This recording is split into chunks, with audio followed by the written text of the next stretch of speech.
Welcome to the Behind the Bar podcast. I'm your workforce host, Taya, and today we're joined by Zia. If you could just introduce yourself. Hello, I'm Zia Marsh. I am the host of UpTheLezzers, which is an all-lesbian stand-up comedy night in London. I'm a stand-up comedian, actor, singer, and sort of person who would try everything once. One of those sort of people. You're dipping your toe in everything. Absolutely. And you've dipped your toe in comedy for how long now? Just about a year now. It's just coming up on a year since I started. And UpTheLezzers, this comedy night, is specifically for lesbian comedians, if I'm right? Yes. So don't quote me on this. I could be wrong because it's incredibly hard to find out if you're the only person doing anything. But I do believe it is the only all-lesbian stand-up comedy night in the UK. Again, it's incredibly hard to find out if you're the only person doing something, because how do you find out you're the only person doing it until you find out someone else is doing it? That's true. But from the research I found, we are the only all-lesbian stand-up comedy show in the UK. And we operate once a month, first Thursday of each month. And it's just people apply. It's all lesbian lineup, but anyone can come and watch. I get that question all the time. Like, do I have to be a lesbian to come and watch? No. Anyone can come and watch and support, but the comedians performing are all lesbians, which is like our sort of like unique selling point. Your USP. Yeah, our USP, for lack of a better term. So what made you start this comedy club? So it was sort of handed to me on a silver platter. I got very, very lucky. So I regularly performed at a show at the same venue at the Glitch called Shay's Gaze, which was run by my friend Shay. And then she announced that she was stopping it because she was moving back to the States. Right.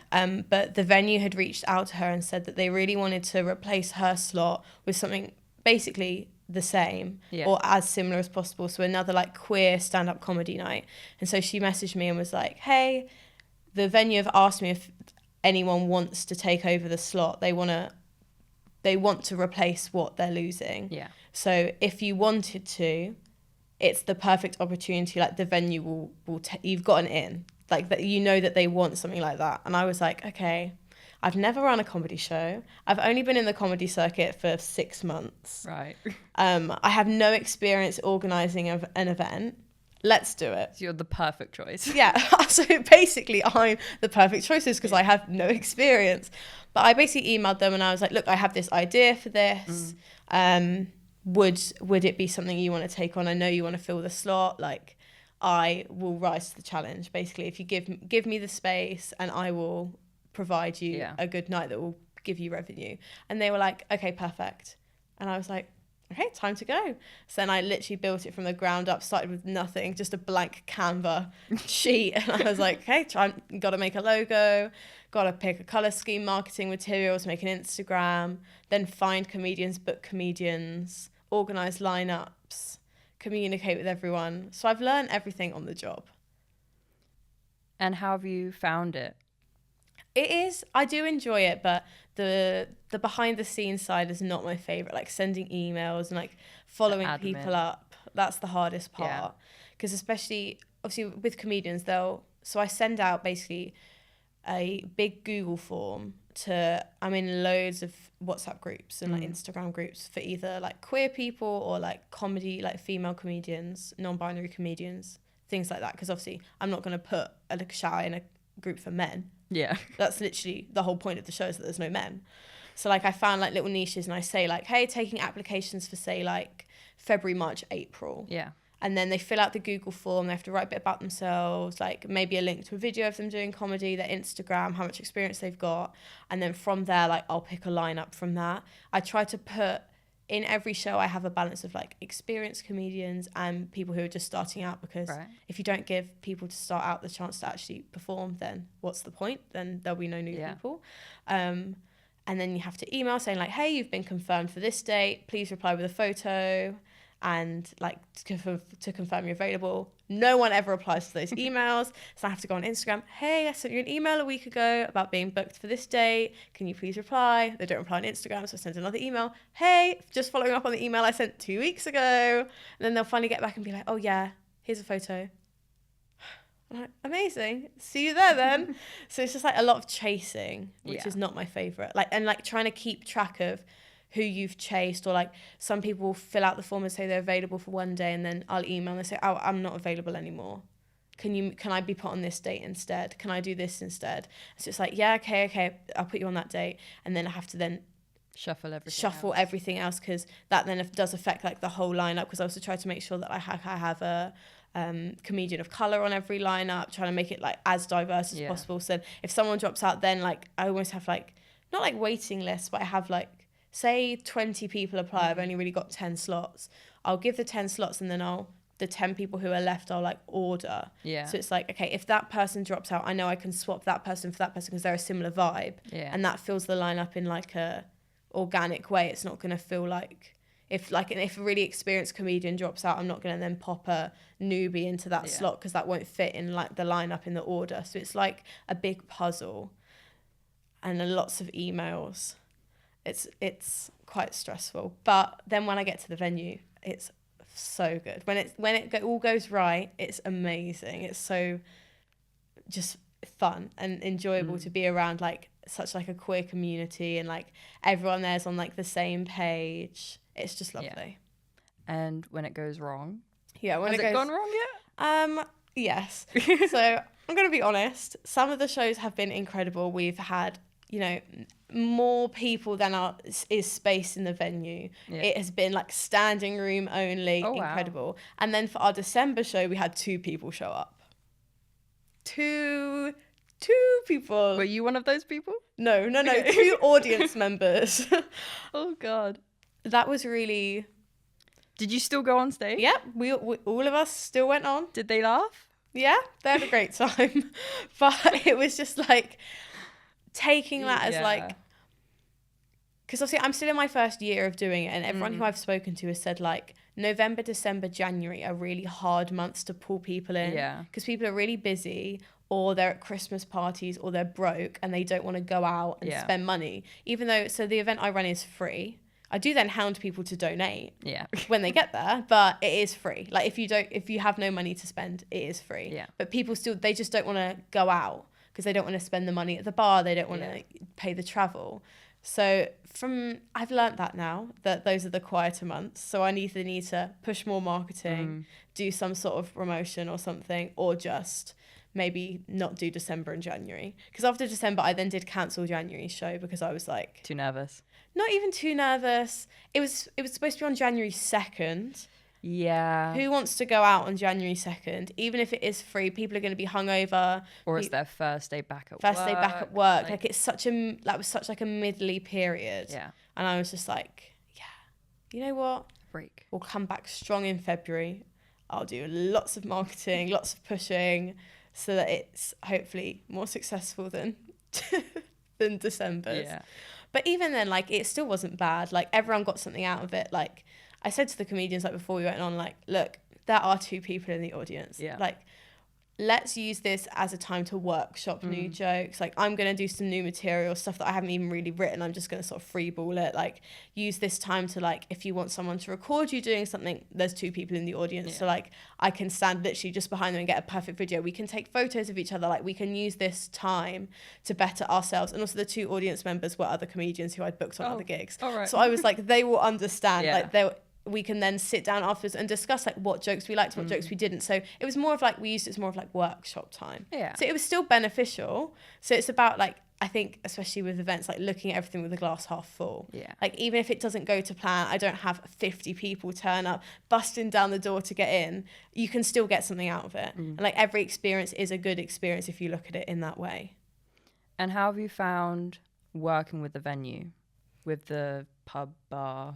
So it's called The Glitch. The Glitch. It's pub, bar, cafe. Like they open... They do everything. They do everything. Like I've gone there in the morning for like a breakfast toasty and a coffee. And they're open. And they're open. And you can also, like in the evening, it turns into more of a bar. They also have like not a theatre, but like they have like a basement in which they have set up for like shows and stuff. So like you can hire it out. So if you're doing like if you're doing like an hour-long solo comedy show, you would book out the basement. It's like 60 seats. Oh, wow. Maybe like 40 to 60 seats and like a little stage. So they have literally a bit of everything. The venue are incredible. They're so, so lovely. So when I emailed them, I was like, hey, so I want to do this. They were like, okay, perfect. They offered, so I had like a 3-month trial period, and then they offered me a residency. So I have the first Thursday of each month at 8 p.m. It's just like my slot to do UpTheLezzers. When I get there, I'm always just like, hi, like I know all the people behind the bar. They're all so lovely. And I'll just say like, can I just go set up? Because it's basically like the pub is like, the pub, bar, cafe, whatever you want to call it. It's split into 2 areas, like a front area with like a bar, and then a back area with like a tiny stage, some sofas, some lights. So then I get in there and I can just set up the back area however I want. Like some days I've done like people sit at tables, other days I've like moved the tables out the way and I've done like rows. Like I can just do whatever I want and they'll let me. They set up the mic for me, lights, everything, and then I just go.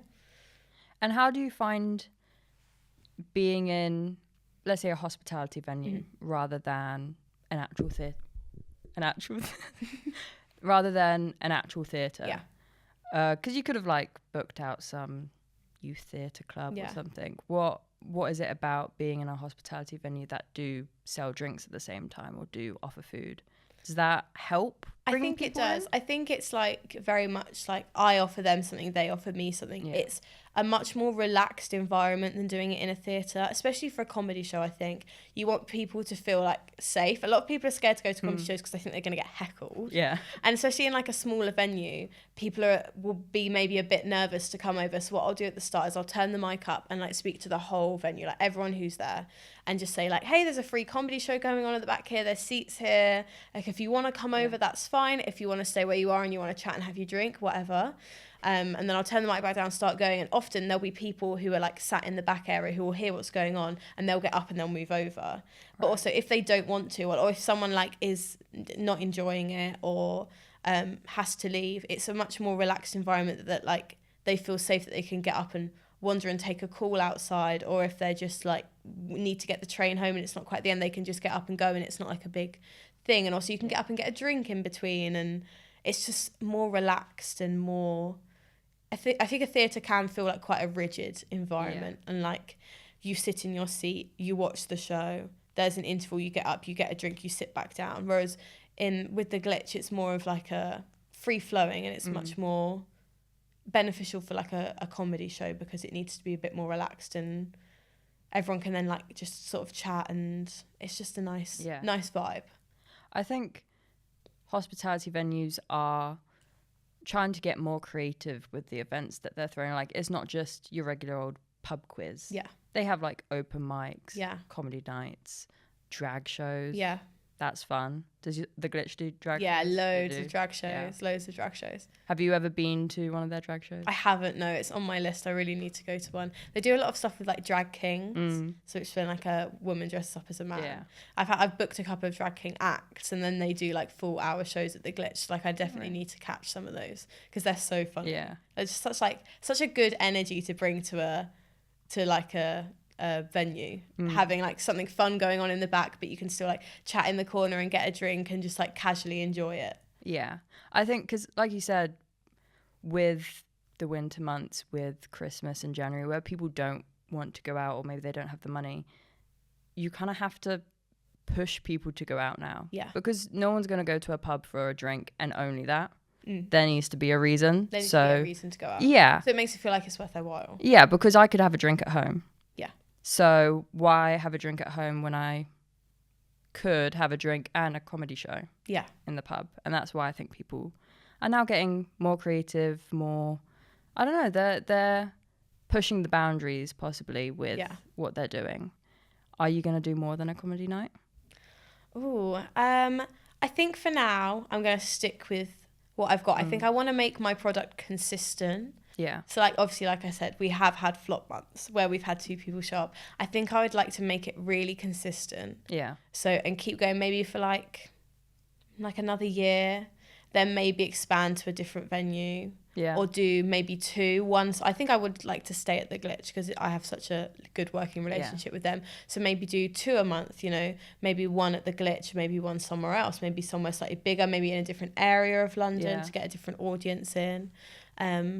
I don't know if I'd branch into anything more than a comedy show. I've had people approach me asking to have like if I could have a musical act open. Oh, really? And I've said no so far purely because I don't think it fits right now. But maybe in the future with a bigger venue, I could have like 5-minute musical opener and then a comedy bit. Like that would be great. But I think as well, like with the glitch, that doesn't really fit with the vibe. I think I'd like to just keep it as one thing. And then when that's consistent, start then branching out other ways. And have you found that you've gotten regulars now? Yeah, definitely. Yeah. And it's so interesting, like, because I always thought, like, the first show I was messaging every single person I knew, you have to come. You have to come. I've put so much time and energy into this, like, you have to come. But now I find like there's people who I don't know, who I have no mutuals with, who have obviously just found it through people sharing the posts or being sent into group chats or whatever, and people who have like regularly come back who I've now formed like friendships with, who I did not know, but now they come back because they enjoy it. And like that is so rewarding to be like, to find people who enjoy the thing I've created. Like it gives me a bit of an ego boost in a good way, because it's like I'm just proud of what I've created. You need that because you put a lot of work into it. Yeah, and that there's like a community attached to it. Like people come to UpTheLezzers to have a chat, to see their friends, to meet people. Like that's such, like that's exactly what I want it to be, like a meeting space where like, okay, so we'll go for dinner together, then we'll go for UpTheLezzers, then we'll grab a drink. Yeah, like it's like part of like an event, like it's fun. And you said this was your first time organising something as big as this. If someone else also wanted to organise a comedy night or maybe an open mic or something in that vein, what advice would you give them? Speak to someone who already does it. Like pick someone's brain. Like if there's something you want to do, find someone who already does it and message them and ask like what works, what didn't work, what would you do differently. Like Shay was so helpful. Shay is the girl who I took over the show from. Before she left, I literally sat and I picked her brain. I sent her millions of messages being like, okay, so how did you do this? Like, how did this work? What happened when this happened? And because she'd done it and she'd had that experience, she had that first-hand experience like in that same venue. Yeah. She was so helpful. And also just don't be afraid to make a mistake. Like just do something, put on an event, and if it goes wrong, and two people show up. It's really not the end of the world. Like you can always get something out of it. You still organised an event. Yeah. Like it doesn't take away from anything that you've done if it doesn't go well. And then you'll learn more from your mistakes and things that go wrong than you will from, like if I would have run UpTheLezzers and it's gone perfect, like then what's the point? Yeah. Like I need to learn from it. I need to grow from it. I need to have those weeks where no one shows up, and then I go, okay, so I need to pull my finger out of my arse. I need to do some more marketing. Yeah. I need to message more people. I need to do this. I need to book better acts. You learn so much from it going wrong. So don't be afraid of that. Just try it. And speaking about marketing, it will be kind of how you market your event will be kind of similar how pubs have to market their events, because they'll be doing a wine night or a pub quiz. What do you find is the best marketing technique you use? Instagram or TikTok. Yeah.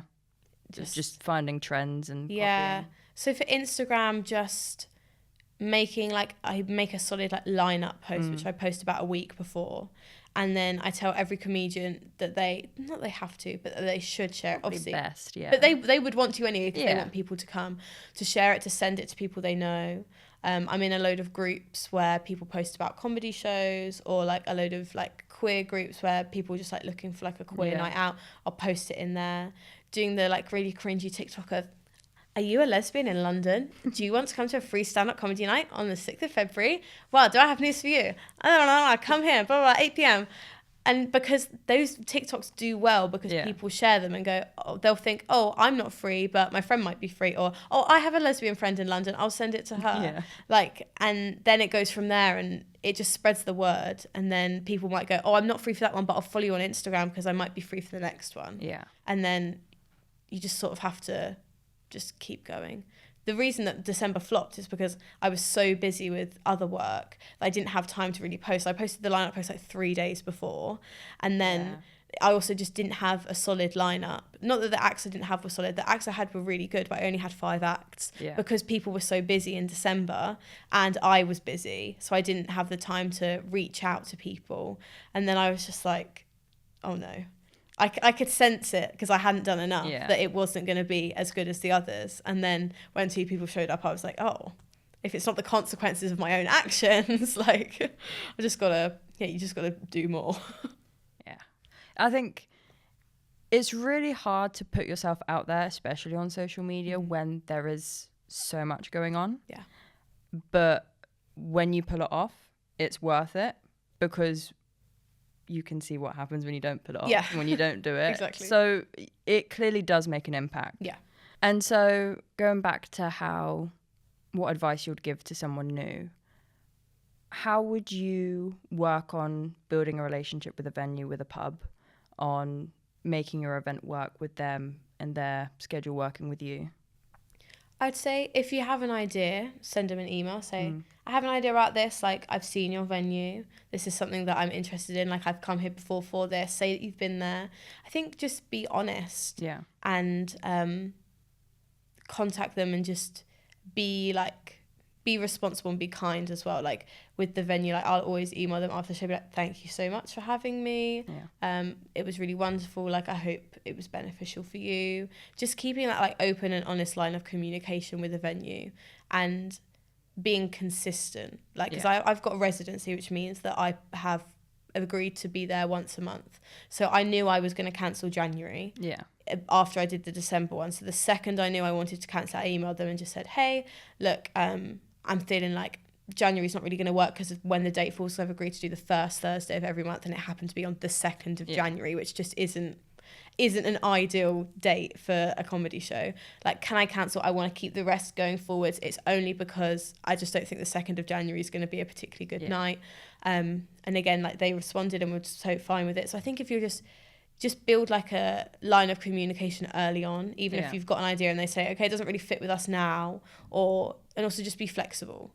So I knew I wanted the first Thursday of every month, but when I emailed, I wasn't like, it's this or nothing. Yeah. Just say, I'd like the first Thursday of every month because that works for me. But if there's any other spaces you'd rather I fill, like, I'm open to changing my mind. Like, and just work with them. If they really like me, they might say, okay, can you do 2 shows a month? Yeah. And also they might say, we've got someone else who wants to do it here. Could you move? And just being flexible and honest and saying, this is what I can give you. What can you give me? Yeah. Building a healthy rapport, if you will. Yeah, definitely. Well, thank you for joining us. It was very nice to talk to you. Thank you for having me. And if you are interested in visiting UpTheLezzers, it is, like you said, every first Thursday of the month. Yes. At the Glitch in London. It's by Waterloo Station. Waterloo. Oh, perfect. Oh, and is that 8 p.m? Yeah. So it's the first Thursday of every month at the Glitch Waterloo. 8 p.m. start. Get there about 7:45 if you'd like a seat. You can follow us on Instagram at UpTheLezzers Comedy. No dots, no spaces, just all one word. You can also follow me on Instagram at Zia.Marsh. I'll post about all my other comedy gigs there. But yeah, we'd love to have people come. Anyone can come. All the comedians have to be lesbians, but the audience members can be anyone, I promise. I promise you won't be scared out if you're a straight man. We will let you in. Have you had straight men come in? We have. We've had quite a few. Do they laugh? They do. They do get a little bit bullied. Because especially like my friends have like dragged their boyfriends along. And I'm like, oh, I'm going to make a joke about you. Because it's like, you see a sea of like women and non-binary people in one 6'7" man. Like, come on. You're at a comedy show. Like, I'm going to make a little bit of a laugh out of you. But it is a very safe environment. Everyone is very lovely there. So everyone is welcome. Perfect. Well, thank you.